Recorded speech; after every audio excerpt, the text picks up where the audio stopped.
Good morning, students. Myself Rajiv Verma is going to continue the chapter number 2 of physics with these topics.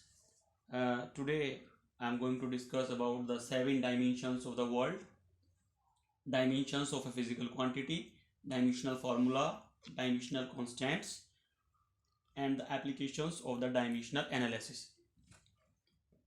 Now we are taking the topics one by one. The first topic is 7 dimensions of world.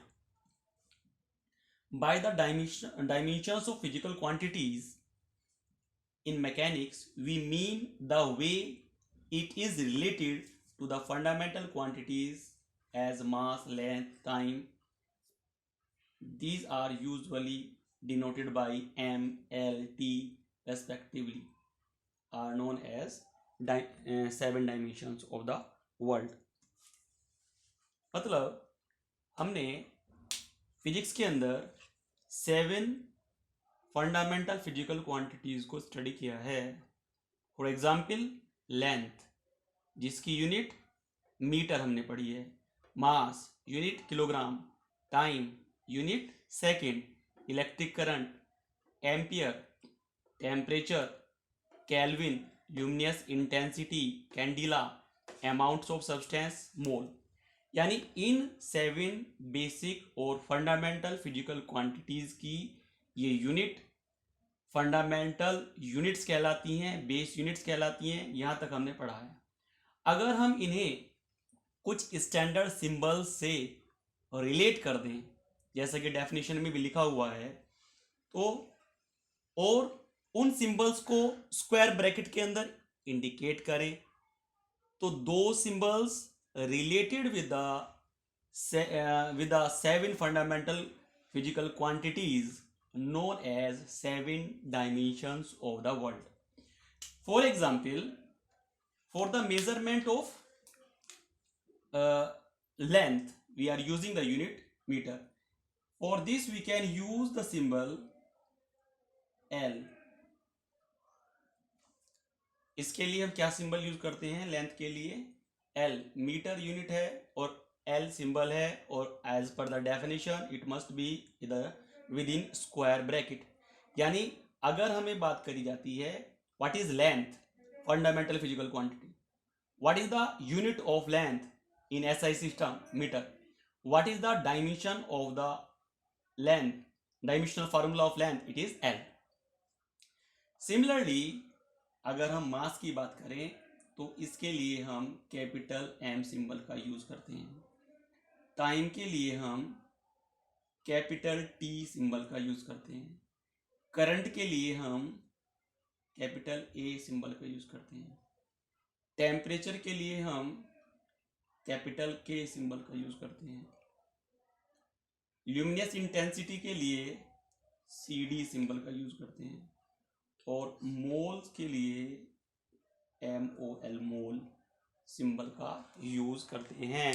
यानी कि ये जो symbols मैंने यहां square bracket के अंदर लिखे हैं, these all are known as, जो ब्लू कलर से आपको दिख रहे हैं, these all are known as 7 dimensions of world. यही 7 डायमेंशंस ऑफ वर्ल्ड कहलाते हैं. ये सब क्या कहलाते हैं?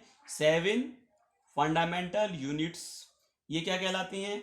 Fundamental physical quantities. तो fundamental physical quantities, fundamental units and 7 dimensions of world. बाकी सारे डायमेंशनल फॉर्मूलेज इन fundamental dimensions of the world की हेल्प से, 7 डायमेंशंस ऑफ द वर्ल्ड की हेल्प से ड्राइव किए जाते हैं, क्रिएट किए जाते हैं. Okay, now moving toward the second topic, that is dimensions of a physical quantity. Dimensions क्या होती हैं? Dimensions are the powers to which the fundamental quantity must be raised to represent that quantity completely. यानी dimensions क्या हैं? Powers हैं जो उस physical quantity को completely represent करने के लिए लगाई जाती हैं. For example, अगर हम एक छोटा सा फार्मूला लेते हैं, suppose density is equal to mass upon volume. ये जो फार्मूला है ये सभी बच्चों का नॉन फार्मूला है। नाउ इस फार्मूले को अगर हम स्प्लिट करें, मास के लिए हम यूनिट किलोग्राम का यूज करते हैं, वॉल्यूम की यूनिट हम मीटर क्यूब जानते हैं, और अभी मैंने 7 डायमेंशंस में बताया कि केजी के लिए हम डायमेंशनल एनालिसिस के अंदर कैपिटल एम सिंबल का यूज करते हैं, और एम मतलब मीटर, मीटर के लिए हम एल सिंबल का यूज करते हैं, और इस फार्मूले में क्यूब लिखा है तो क्यूब भी लगा दिया। After simplification we got ml-3 ml-3। In this relation अगर हम बात करते हैं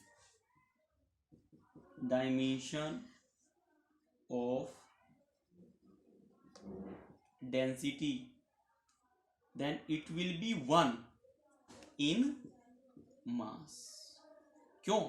क्योंकि मैंने कहा डायमेंशंस क्या हैं, पावर्स हैं। तो किसी भी फार्मूले से किसी भी फिजिकल क्वांटिटी का डायमेंशनल एनालिसिस से स्प्लिट कर देने पर हमें ये क्लियर है कि m मास के लिए यूज किया जाने वाला सिंबल है, l लेंथ के लिए यूज किया जाने वाला सिंबल है। तो मैं डायमेंशंस ऑफ डेंसिटी की अगर बात करूं तो मास डेंसिटी के इस फार्मूले में 1 जो है वो है मास का डायमेंशन, क्योंकि m की पावर कुछ नहीं है, it means it is 1। Now -3 is for length,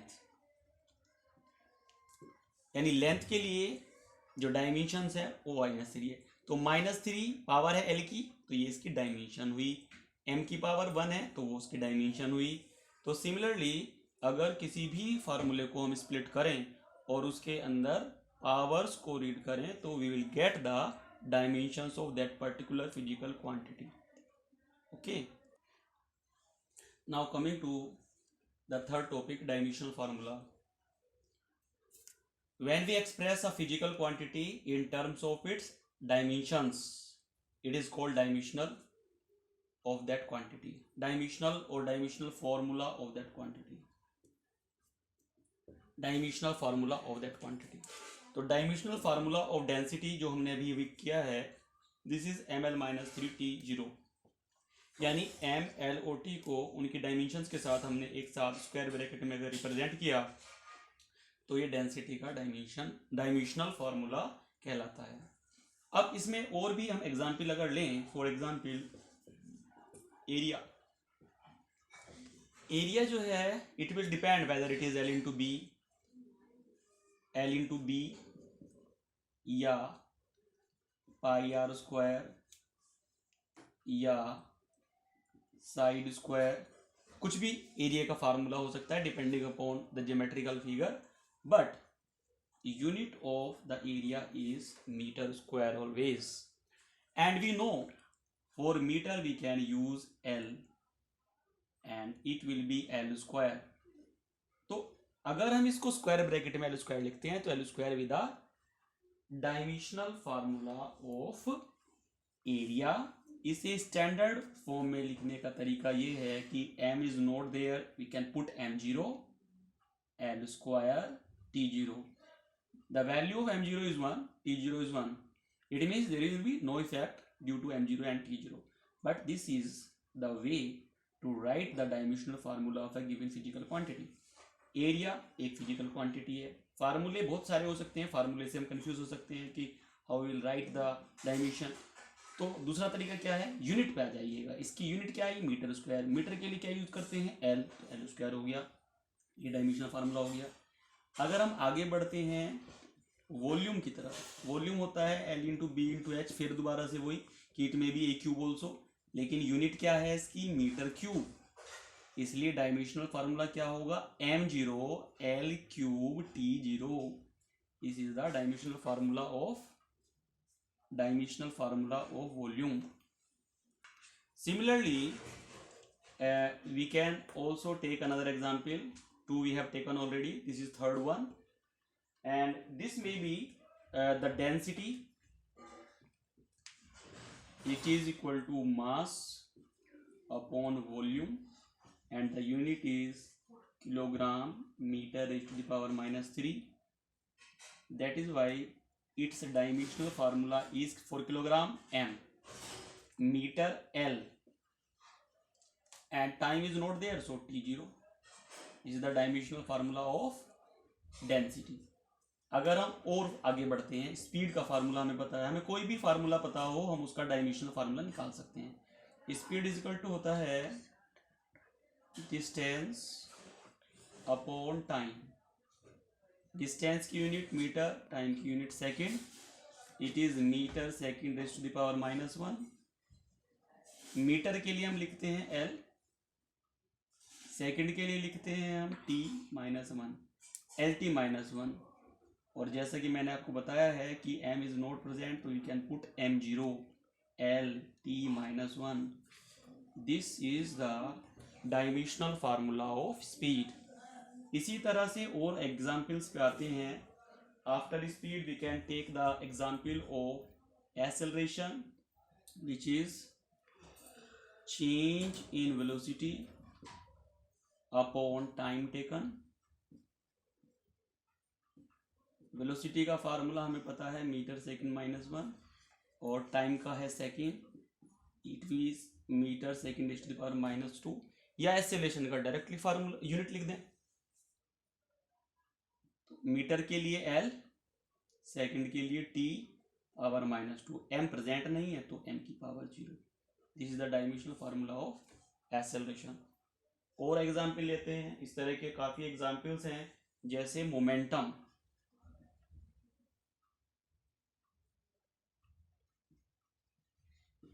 momentum का फार्मूला होता है मास इंटू वेलोसिटी.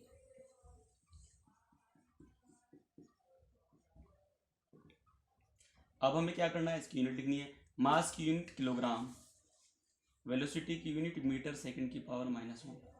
यूनिट लिखने के बाद अब हम इसके डायमेंशनल फार्मूले पे आते हैं. किलोग्राम के लिए we can put m, length के लिए मीटर के लिए L, टाइम के लिए सेकंड के लिए t-1. तो ये आ गया हमारा dimensional formula for the momentum mLT-1. Now we can take the example of force which is equal to mass into acceleration. Mass की यूनिट किलोग्राम, एक्सेलरेशन की unit metre second raise to the power -2. Then we can write it as mLT-2. One thing more I want to tell you,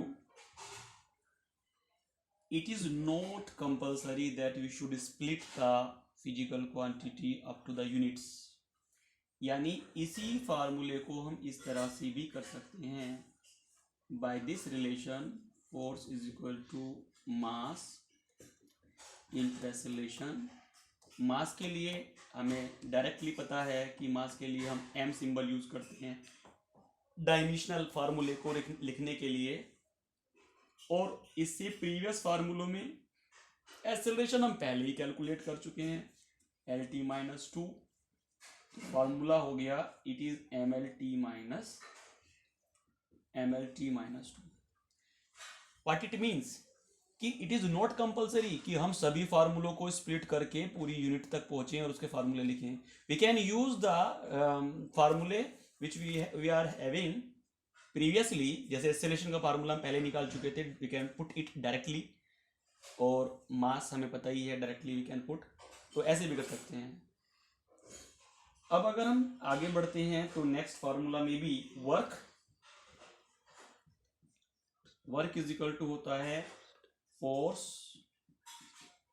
into displacement. Formula of force हमने calculate कर दिया MLT-2. और displacement unit है metre यानी L.